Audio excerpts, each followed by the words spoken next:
عارفين انتوا الكفر بتاع مطاعم السمك اللي مهما حاولتي تجيبيه مبتعرفيش، يا بيطرى منك يا بيتفك منك مهما جربتي طرق، وبتستغربي ان حتى اصغر محل سمك بيبقى الكفر عليه ماسك.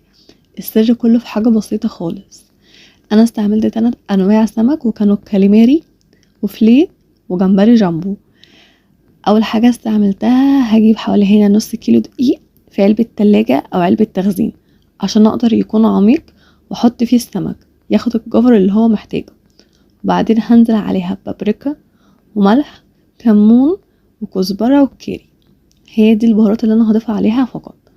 واقلب كل ده في بعضه، وهجيب بولة صغيرة واخد معلقتين من الدقيق ده عشان اعمل قوام كده شبه قوام الكيكة نوعا ما، فلما اجي احطه في الدقيق يكون متماسك.